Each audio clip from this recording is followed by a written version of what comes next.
Bismillahirrahmanirrahim. Assalamualaikum warahmatullahi wabarakatuh. Waalaikumsalam warahmatullahi wabarakatuh. Waalaikumsalam warahmatullahi. Untuk di sini kita akan menjelaskan proposal usaha untuk memenuhi tugas kita sebagai mahasiswa dalam mata kuliah keterampilan wajib kewirausahaan. Untuk proposal kita sendiri, kita mengacu ke kuliner makanan. Yang kita angkat yaitu untuk makanannya sendiri yaitu ketan. Yang namanya kita akan buat ketsu jadul. Untuk anggota kita sendiri, yang pertama saya sendiri yaitu Muhammad Ferry Anwar, yang kedua Anggara Wibowo, dan yang ketiga Aditya Farizal, dan terakhir Agil Maulana. Untuk penjelasan selanjutnya mungkin bisa dijelaskan oleh teman saya. Silakan. Jadi begini, kita itu mengangkat ketan susu sebagai judul proposal usaha. Di sini kita namai Ketsun Jadul. Nah, kita bisa melihat di sebelah bagian bawah kiri, itu adalah salah satu variasi produk dalam pembuatan ketan susu. Untuk variasinya yaitu rasa coklat keju. Nah, di sini di tim kita ini membuat variasi tiga, yaitu coklat keju, yang kedua yaitu serundeng, dan yang ketiga itu abon. Nah, untuk ketan susu sendiri ini adalah makanan ringan atau camilan yang terbuat dari beras ketan yang dicampur dengan susu kental manis dan gula kelapa. Makanan ini biasanya dihidangkan dalam bentuk bulatan kecil, diberi taburan parutan kelapa di atasnya. Memiliki tekstur kenyal dan manis sehingga jadi favorit banyak orang sebagai camilan atau cemilan. Untuk slide selanjutnya, di sini itu daftar isi. Untuk daftar isi ini cukup singkat. Yang pertama itu akan ada daftar isi, yang kedua akan ada gambaran umum, yang ketiga metode pelaksanaan, yang keempat, yang terakhir yaitu penutup. Dan untuk slide selanjutnya yaitu latar belakang. Latar belakang ini kewirausahaan merupakan kemampuan untuk mencari peluang sukses dengan kreativitas dan inovasi sebagai dasar, kiat dan sumber daya. Keunikan dan perbedaan suatu barang dan jasa menjadi nilai tambah yang menjadi keunggulan dalam menemukan peluang bisnis. Berwirausaha saat ini dianggap sebagai gaya hidup yang populer karena menawarkan tingkat keuntungan yang besar dan fleksibilitas waktu dalam bekerja. Kepelusan. Karena adanya masalah tersebut, kami mengambil peluang yang ada dengan memulai usaha sebagai wirausaha. Tujuannya adalah untuk melatih diri dan juga mengubah mindset masyarakat bahwa kesuksesan tidak hanya dapat dicapai melalui pekerjaan kantoran, tetapi juga melalui berwirausaha. Selain memberikan keuntungan bagi diri sendiri, berwirausaha juga dapat memberikan manfaat bagi orang lain. Dengan menciptakan lapangan kerja yang baru, usaha yang kami jalankan adalah bidang kuliner. Makanan ringan atau camilan dengan produk nama ketan susu. Untuk slide selanjutnya, yaitu gambaran umum. Untuk konsep produksi ini sendiri, yaitu ketan susu adalah makanan ringan atau camilan yang terbuat dari beras ketan yang dicampur dengan susu kental manis, gula kelapa. Makanan ini memiliki tekstur yang kenyal dan manis. Jadi untuk eh, banyak orang kemungkinan makanan ini akan cukup menarik untuk bagian umur area antara anak kecil sampai remaja. Dan untuk pangsa pasarnya yaitu target pasar untuk produk ketan susu meliputi semua kalangan usia, mulai dari anak-anak hingga lansia, khususnya para remaja dan mahasiswa yang menjadi target utama kami. Dan cara yang digunakan untuk memperkenalkan produk Ketsun Jadul ini antara lain yaitu secara online dan secara langsung. Yaitu ada dua. Untuk secara online, dengan membuat pamflet atau foto produk dan mempromosikannya di WhatsApp, Facebook, dan Instagram. Yang selanjutnya yaitu secara langsung, untuk pemasaran ini akan memberikan promo menarik untuk perhatian pelanggan, tentunya karena ini adalah produk baru agar lebih diterima terlebih dahulu oleh pelanggan dengan cara membuka stand atau menjajakannya kepada konsumen. Seperti itu. Dan untuk slide selanjutnya, bisa dilanjutkan.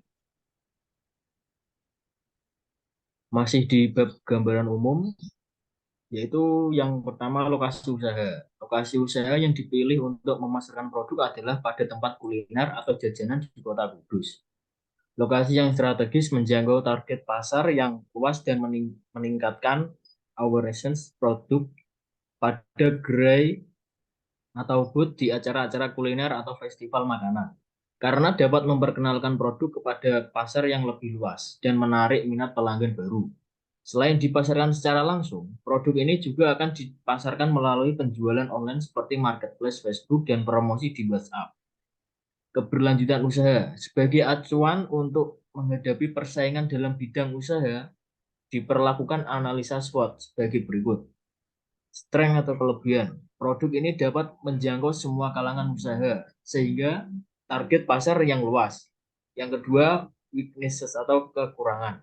Produk ini memiliki masa simpan yang relatif singkat, sehingga memerlukan penanganan yang hati-hati agar tidak cepat basi. Yang ketiga, opportunities atau peluang. Dengan adanya teknologi yang semakin maju, pemasaran online dapat menjadi peluang untuk menjangkau pasar yang lebih luas.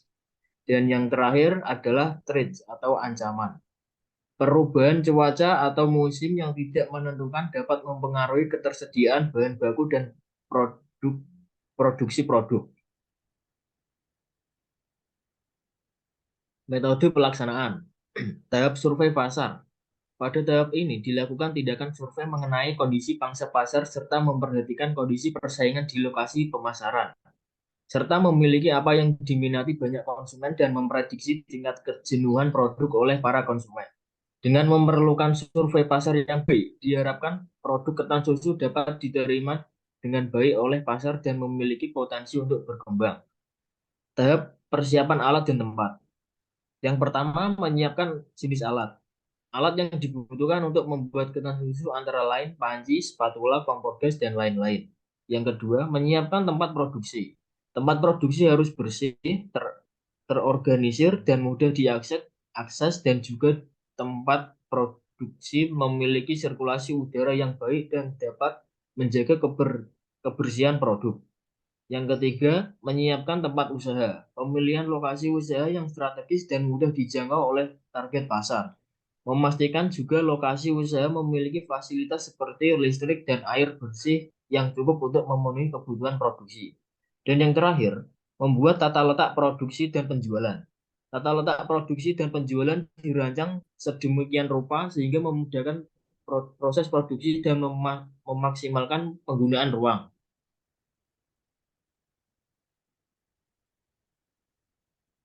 Masih di metode pelaksanaan. Tahap proporsional promosi. Pada tahap produksi, yang dibutuhkan adalah membuat dan mencetak pamflet, banner, dan juga stiker desain logo. Yang pertama, membuat branding produk. Branding produk yang dibuat menarik dan sesuai dengan target pasar. Desain logo mencerminkan citra produk yang ingin disampaikan dan mudah dikenali oleh konsumen.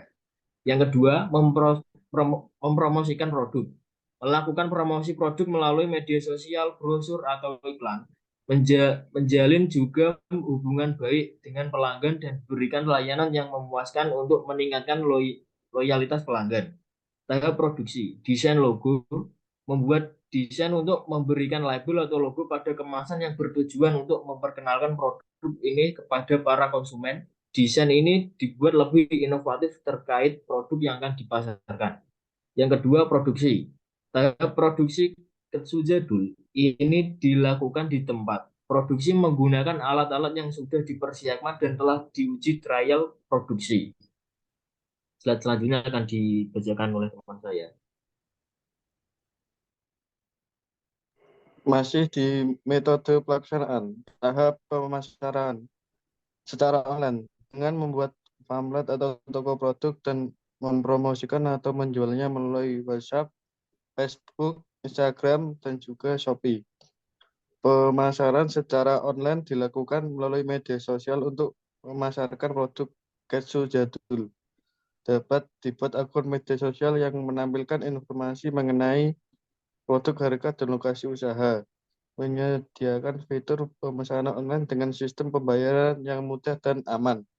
Secara langsung, pemasaran secara langsung dilakukan dengan cara memasang spanduk atau banner di sekitar sekitar lokasi usaha. Selain itu dapat juga dilakukan dengan cara membagikan brosur atau kartu nama kepada orang-orang yang lewat di depan gerai.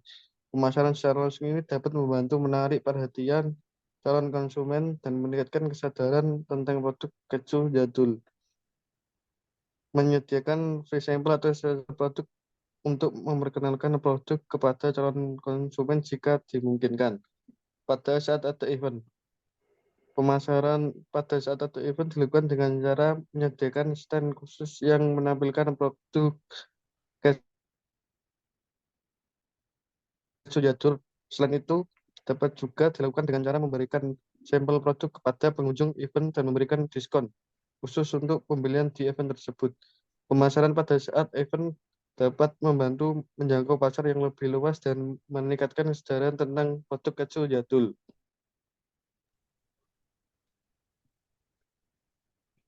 Masih di metode pelaksana.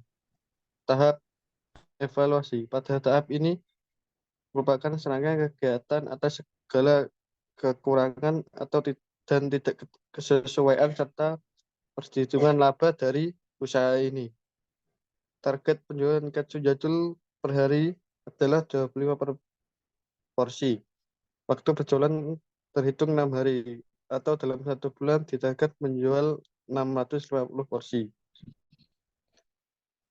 Pada tahap analisis penjualan ini sebagai berikut. Perhitungan harga. Pendapatan harian 10.000 kali 25 sama dengan 250. Pendapatan bulanan 250.000 dikali 26 sama dengan 6.500.000. Harga pokok atau biaya variabel. Harga pokok proporsi 3.600 per 600 sama dengan 6.000. Laba yang diinginkan 10.000 kurangi 6.000 sama dengan 4.000. Analisis titik impas atau break even point. TVC tambah PC. PC sama dengan 8.523 ditambah 13.473. PC sama dengan 21.996.600. Data rekapitulasi atau anggaran memberikan usaha tambah anggaran usaha untuk waktu 1 bulan. Biaya tetap atau profit 21.996.500 bagi 3.800 sama dengan 599 porsi. Jadi akan dalam 5759 per 650 sama dengan 8,9 bulan. Sekian dari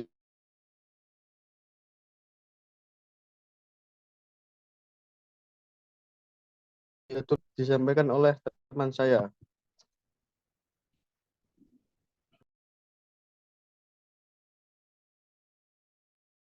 Untuk lampirannya sendiri, untuk jadwal kegiatan kita, untuk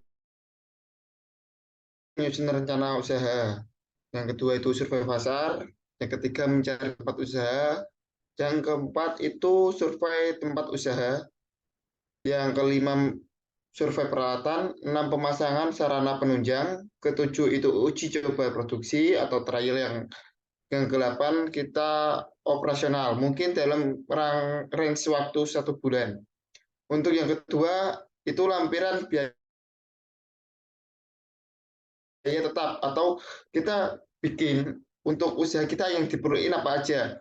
Untuk list daftar yang ditutupin itu udah ada di list kita, bisa dilihat ada beberapa, dan untuk totalnya sendiri itu sekitar 8.500.000-an. Yang ketiga itu biaya variabel atau variabel cost atau per hari. Untuk awalnya sendiri, untuk biaya beras ketannya berapa, abonnya berapa, dan kayak yang lain-lain. Untuk biayanya sendiri itu kita mencapai untuk per hari 532 ribuan. Dan itu udah mencakup semua, nggak hanya ketan beras, sudah sama minuman kekinian untuk menunjang dan menemani kita pada saat makan ketan susu.